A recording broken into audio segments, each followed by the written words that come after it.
I didn't think I'd be going home that day. The meeting with a major client in Santa Monica was suddenly cancelled at the last minute because he came down with a fever. I drove back to the villa in Venice Beach, the one Adam and I had poured our hearts into for nearly 10 years. That white-tiled, sunlit house where I personally picked out every floor tile, every kitchen pendant light, with all the heart of an interior designer. I didn't rush inside. Something made me pause for a few seconds at the door, my hand still resting on the knob. I heard laughter. Not just any laughter. It was soft, intimate, echoing from upstairs. The kind of laughter that lingers with satisfaction. The kind of closeness that should only exist between a husband and wife. I took off my shoes to step quietly through the foyer. The oak-scented staircase still carried the polish I'd applied just last week. My hand trembled slightly. Not from fear, but because some part of me already knew the truth I was about to face. The bedroom door was ajar. I didn't push it open or knock, I simply turned the handle and stepped in. That scene. Adam, the man I'd been with for 11 years, the man I held hands with in the ER after our first miscarriage, the one I'd stayed up all night with planning to buy this house, to build this home, he was lying in our bed. Between two women I once called best friends, Natalie and Grace. They were tangled in the sheets I had just changed the morning before. The Italian silk set Adam once complained was too expensive. My hairbrush had been knocked to the floor, and on the nightstand sat the pearl bracelet I gave Grace for her birthday last year. Adam didn't panic when he saw me. No guilty look, just mild annoyance, like I'd walked in while he was reading a book. "Lily?" He raised an eyebrow. "Why are you home so early?" I didn't say anything at first. I just looked. 3 people crammed onto the bed I once believed symbolized trust. Natalie pulled up the covers to shield her bare body, her face pale. Grace avoided my gaze, eyes darting awkwardly. Finally, Adam exhaled. "It's not what it looks like." That sentence, empty cliché, hit me like a slap. "So tell me," I said, my voice eerily calm, "what should I think when I walk in on my husband and my 2 best friends naked in my bed?" Natalie burst into tears. Perfect, smudge-free tears. Like she'd rehearsed. "Lily, we didn't mean, it was just a mistake." "I swear," I cut in, "if either of you says just a mistake one more time." I didn't have to finish. The air in the room thickened, as if they all realized I wasn't the woman who forgave easily anymore. I stood there staring at the 3 people who once meant the world to me, now so small, so lost and ashamed. Part of me hurt, but the other part, the part that rose stronger, was icy clear.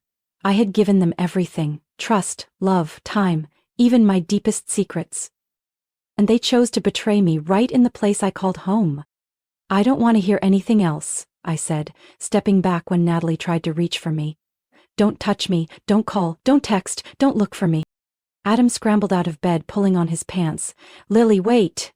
We need to talk." I turned away in silence. As my hand touched the doorknob, Adam called out, fear finally cracking through his voice. "Lily, don't do anything foolish. Remember, half of everything here is mine."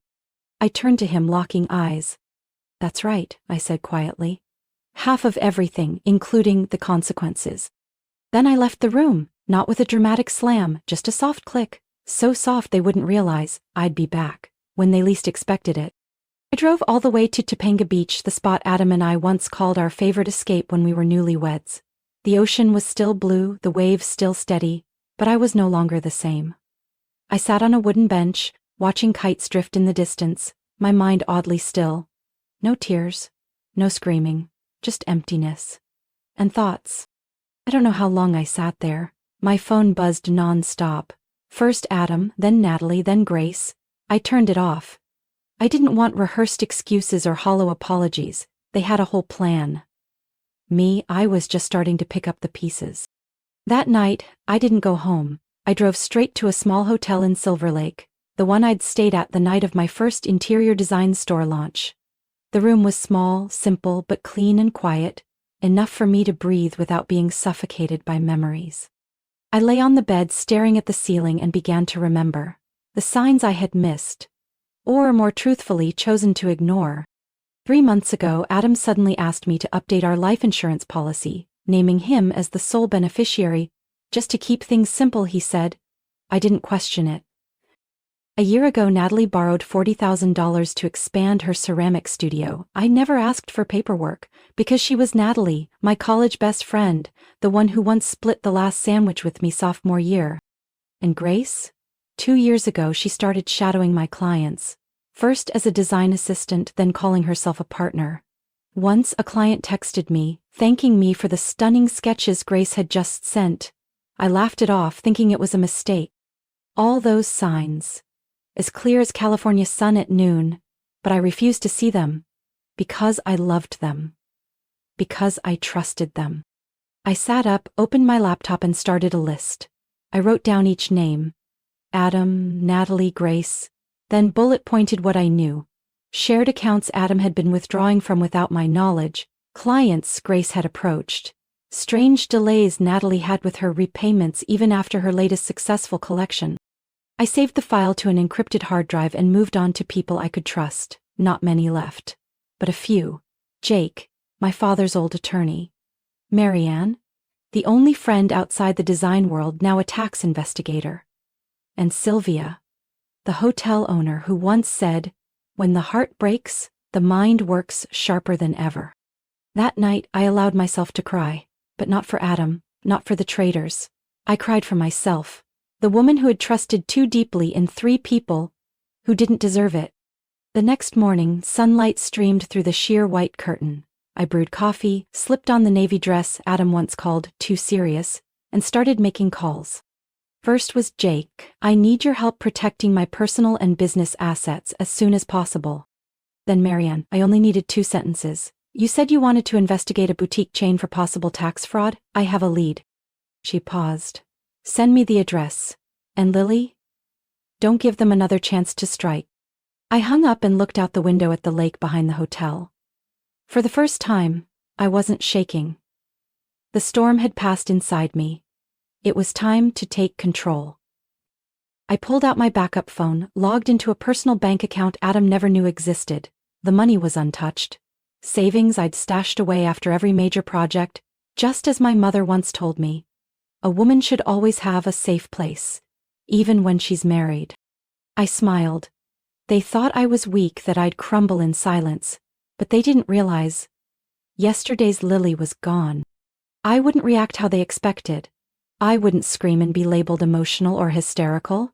I'd do things my way, quietly, patiently, and precisely. Because this time, I wasn't just fighting for justice for myself, I was making sure they never had the chance to hurt anyone else again. I still remember that fall afternoon last year when the doctor walked in with a heavy folder and a somber look. Lily, he said gently, there's no longer a heartbeat. The 3rd time I had lost my 3rd baby. Adam held me, said it would be okay, that we'd try again, that he'd be there no matter what. But what I'll never forget was the look in his eyes. Not heartbreak, but weariness, cold, distant in a way I couldn't explain. I chose to believe his words over my gut. I told myself he was just tired. I blamed myself for not being able to carry our child. Then, when the doctor suggested full testing, Adam refused to come. Said he had to fly out on a sudden business trip. Business trip? Now I wonder if that was when it all began with Natalie. For the past 3 years, I buried myself in IVF rounds, hormone testing, strict diets, yoga, even meditation. I did everything to become a mother. Adam? He cheered me on, paid the bills, showed up for the first few appointments, then slowly disappeared. Said he was busy, with work, with projects, with everything. But I didn't stop. I loved our children, even before they had a heartbeat. I loved hope, no matter how faint.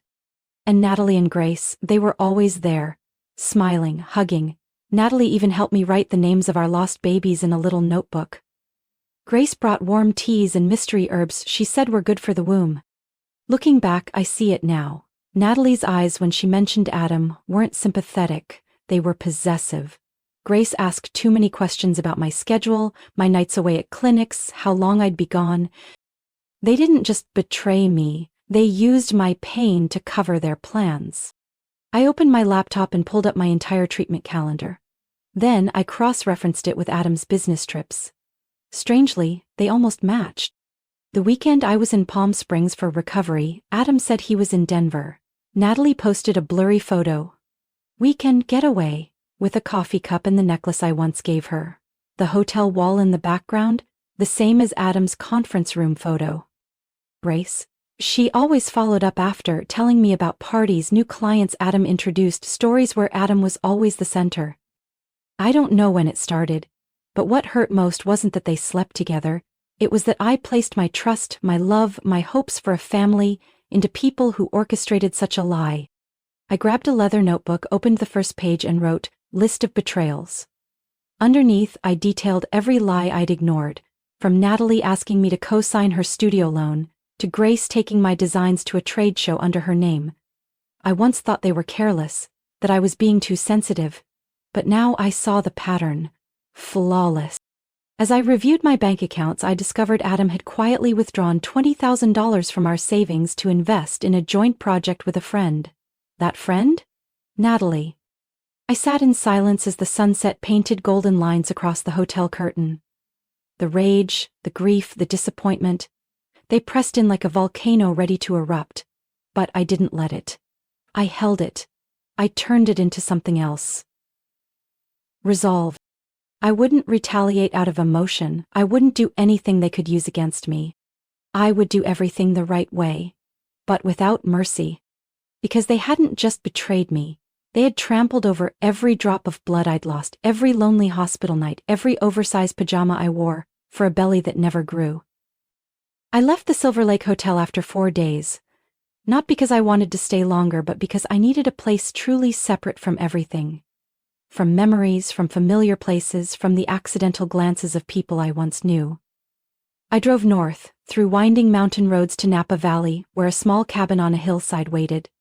The secret getaway my mother once loved before she passed. That cabin was mine now. A quiet inheritance, hidden from everyone. Here, I could breathe without the weight of the past. And more importantly, I could start planning. That first night by the fireplace, I opened my laptop and typed the first message to Jake, my dad's old lawyer, long retired but still connected. I need a private investigator, someone discreet who understands the law and doesn't ask too many questions. Less than an hour later, Jake texted me a name, Faye Caldwell. A former financial crimes investigator now running her own private office in Sacramento. Jake said just one thing. If you suspect they're hiding something, Faye will find it. And she's not afraid to dig deep. The next morning I drove to Faye's office. It was a small building tucked behind an old bookstore. No sign, no receptionist. When I walked in, Faye was making coffee, her salt and pepper hair pulled back neatly. Her face stern, like she'd just come out of a congressional hearing. "Lily James?" she asked without looking at a calendar. I nodded. "Have a seat, start from the beginning. Don't leave anything out." I told her everything, from the miscarriages to Adam's business trips to Natalie's shady meddling with my finances and Grace's exploitation of my designs. Faye didn't take notes. She just listened, nodding slightly whenever I emphasized a timeline or a suspicious detail. At the end, she pulled out a file and slid it across the table. "This is the service agreement. I'll investigate 3 individuals. Adam, your husband Natalie, the financial associate who borrowed money, and Grace, who appears to have infringed on your intellectual property. I'll examine bank accounts, business ties, asset transfers, unusual calls, and if necessary, conduct direct surveillance. Do you agree?" I signed without hesitation. For the next 2 weeks I lived like a ghost. During the day I tended to my mother's garden, still filled with the lavender she once planted. At night I worked at my laptop, listing all the clients Grace had approached, cross-checking invoices Natalie had given me, and reviewing the bank statements Adam had been temporarily managing. That's when I noticed regular transfers into an account under the name North Lake Creative LLC. A name I had never heard before, but in one of Adam's old emails I saw a familiar line. "I'm in talks with North Lake about a brand partnership." North Lake, a shell company. Faye called me one night, close to 11 p.m. "We've got something. That company doesn't exist in the business registry, but I traced the account holder, none other than Natalie Evans, and the most recent deposit came from an account tied to the boutique Grace just opened in Pasadena." I clenched my phone. Is there proof Natalie withdrew money from our joint account? Yes, $18,000 over the past 2 months, labeled as showroom interior investment. Electronically signed by Adam. I said nothing. Faye continued. There's more. Adam just applied for a short-term mortgage loan. Collateral, your house. He claimed you agreed. I nearly dropped the phone. But Faye's voice grounded me. He's gathering money. Maybe to exit a job or to launder before disappearing. Whatever it is, we need to move fast. I thanked her and hung up. The night outside the window was pitch black, but inside me what was taking shape wasn't darkness. It was a plan, growing clearer by the minute. They didn't just lie to me, they gambled with a future I built with blood and tears, and I wouldn't let them win, not this time. I opened my notebook and wrote 3 words on the first blank page. Phase 1, begin. That afternoon I received a thick envelope via express delivery from Faye. Inside was a USB drive, a stack of printed financial records, bank statements, screenshots of text messages, and carefully numbered notes. She'd worked tirelessly for 3 weeks, and now the truth was no longer just a feeling. It was documented, line by line. I plugged the USB into my laptop, sat at the sunlit kitchen table, took a deep breath, and began reading. The first page was a flowchart. At the center, Northlake Creative LLC, the shell company Adam had used. From there, the money flowed into another account under the name Evelyn Harris. A fake identity, but Faye had traced the registration address to Grace's boutique. My throat tightened as I flipped the page, a screenshot of Natalie's bank account showing a stream of transfers labeled Strategy Consulting, Interior Services Fee, Equipment Lease Payments, all amounts that matched the funds missing from my and Adam's joint account. Then came Grace, the sweet, soft-spoken friend who had registered a new interior design brand using my original layouts, the ones I'd emailed her for feedback on a hypothetical project. She hadn't just stolen my designs, she'd presented them at trade shows under the title of Creative Director. I scrolled to the next page, and my heart dropped. A screenshot from my health provider portal, most recent login, username AdamJames78. Dated May 14. 2 days after I had a blood test to check for natural pregnancy viability after hormone treatment. Adam knew I was pregnant, and I hadn't even told him yet. Toward the end of the file was a text message between Natalie and an unnamed number. Faye had traced it, it was Adam. Is she suspicious yet? No, still trusts both of us, we just need to keep things quiet a few more weeks. A few more weeks? For what? I flipped to the appendix Faye had compiled, and on the first page was a medical report. Not mine, but Natalie's. Her most recent prescription, prenatal vitamins, dated the same week as my blood test. I sat frozen. Natalie was pregnant. And if the timelines lined up, then what I feared most? I stood up, trying to reach the balcony for air, but my legs felt like they were bolted to the floor. They hadn't just betrayed me physically. They'd planned this. Used my money, my work, my trust, to build a parallel life where I was just a shadow outside the frame.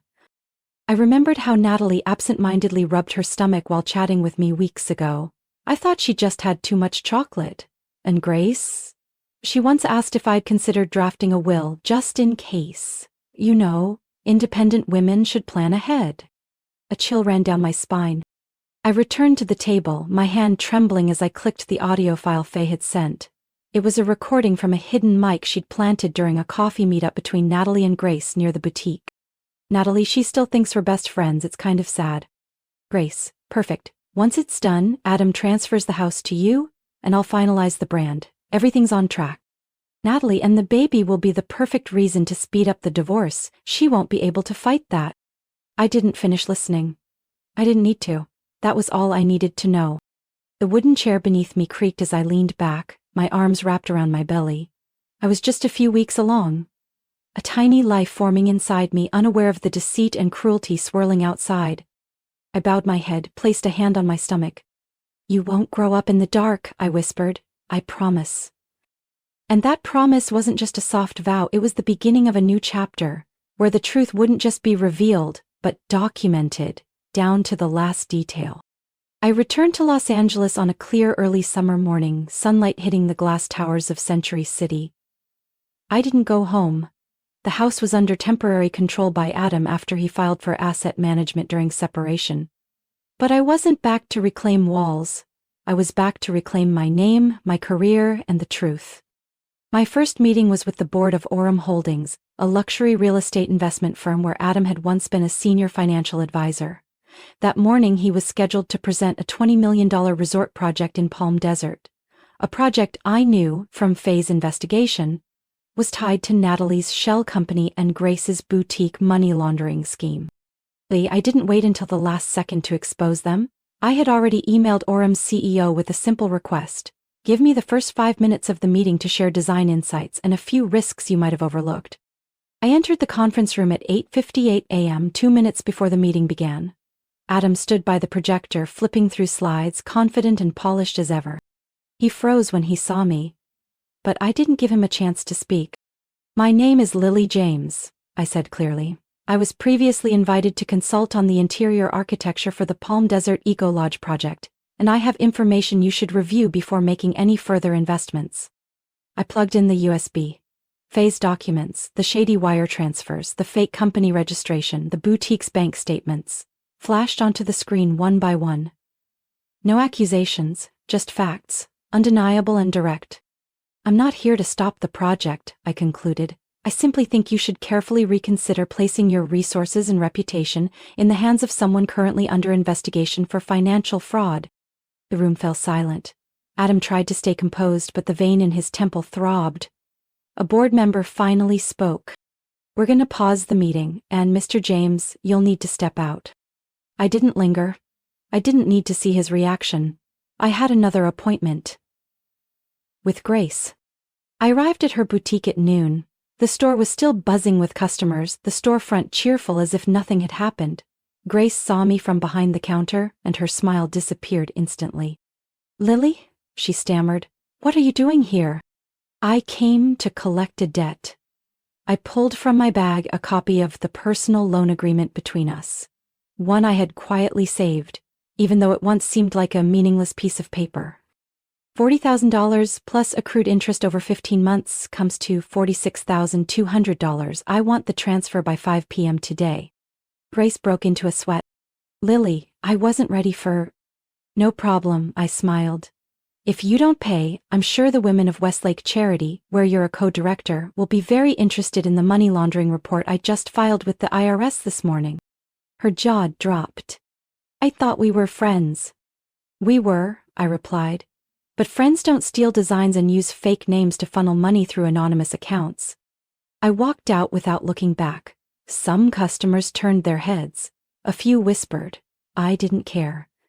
I had planted the seeds. Now it was time for the truth to spread. Finally, Natalie. I didn't meet her in public. I sent a meeting request to her work email, pretending to be an investor looking to partner on a new showroom. She responded quickly, setting up a time at her co-working office in Westwood. I arrived on time.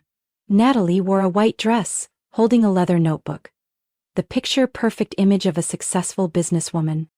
Until I placed on the table the Northlake account records, along with the medical documents proving she was pregnant, at the exact same time Adam learned I was pregnant. Are you threatening me? Natalie hissed. No, I said, my eyes locked on hers. I'm giving you a chance to resign from the Southside Urban Development Board before I take everything I know to the media and the police. Natalie went pale.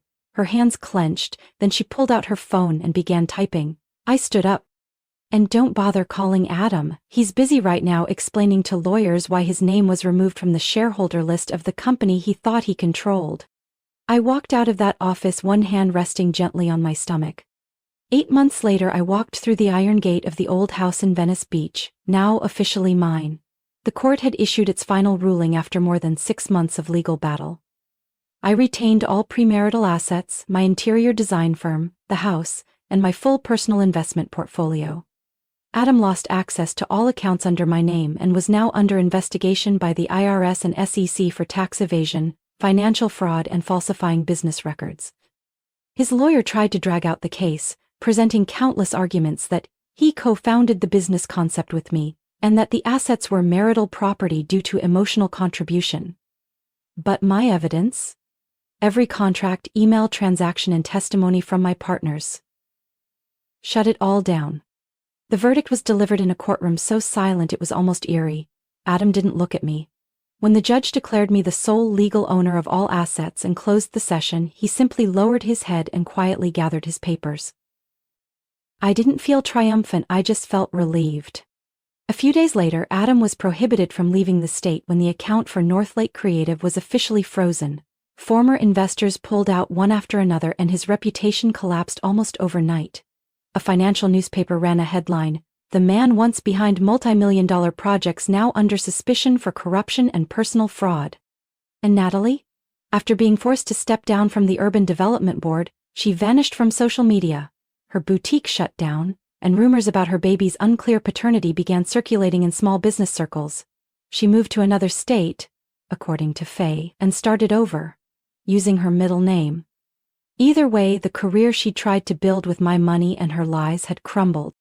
Grace's fall was even worse. After the Design Association revoked her license for unauthorized use of my work, her clients began filing complaints en masse for poor quality deliveries and shady financial practices. Her store closed in less than 3 months and she was sued for unpaid rent. One of Grace's former employees sent me a short thank you email. "Thank you for standing up. We didn't dare speak before out of fear of losing our jobs. But now everyone knows who she really is." As for me, I returned to design work with a lean but efficient team. A major client, Elliott & Pines Hotels, hired me as the lead designer for their upscale airport lounge renovation project across the western U.S. The biggest project I've ever taken on.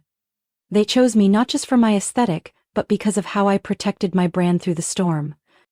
And last month, on a softly raining morning at Cedars-Sinai, I welcomed my daughter, Ava Rose James. She weighed just under 7.5 pounds with blue-gray eyes and a gaze that seemed to see through everything. When the nurse placed her on my chest, I cried, not from pain, but because I knew that after all the loss, I still held on to what mattered most. Hope. Ava doesn't carry her father's name. Her birth certificate lists only one parent, me.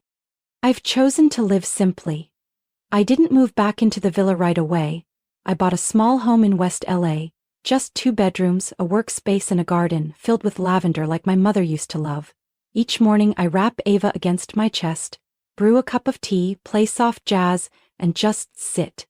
No meetings, no emails, no endless phone calls, just me, my daughter, and the birds. People often ask me, "Lily, if you could go back to that moment, would you do anything differently?" My answer is always the same: no. Because without that betrayal, I would have never seen people for who they truly were. I wouldn't have learned to stand on my own. And most of all, I would have never had Ava, the first light of my new life. Life took me places I never imagined, but I remained standing. I didn't just survive, I was reborn. And this time, as a free woman, as a mother, as someone who no longer fears loss, because everything I need, I hold in my arms. That afternoon, as Ava slept soundly in the white bassinet by the window, I sat at my desk and opened the manuscript of the book I'd started. A book about interior design, but not just about paint colors or fabric textures. It's about healing spaces, about how a room can help you rise again after you've been broken. I once thought I'd write it during my first pregnancy when I naively believed everything would go according to plan. But now, the manuscript had new life. It wasn't just decorative advice. It was a real story about heartbreak, recovery, and rebirth. I looked at Ava through the glass, saw her shift slightly, tiny fists clenched, lips parted as if dreaming of something peaceful. I placed my hand on my stomach, the place she grew, the place I once thought would never hold life again. And I knew. Everything I'd been through, no matter how bitter, led me to this moment. Once, Sylvia, the hotel owner in Silver Lake, texted me and asked, "If there's one lesson your daughter should learn from your life, what is it?" I didn't answer right away, but now I know. You need to understand that no one can truly break you, unless you give them the power to. I once gave that power to Adam, to Natalie, to Grace.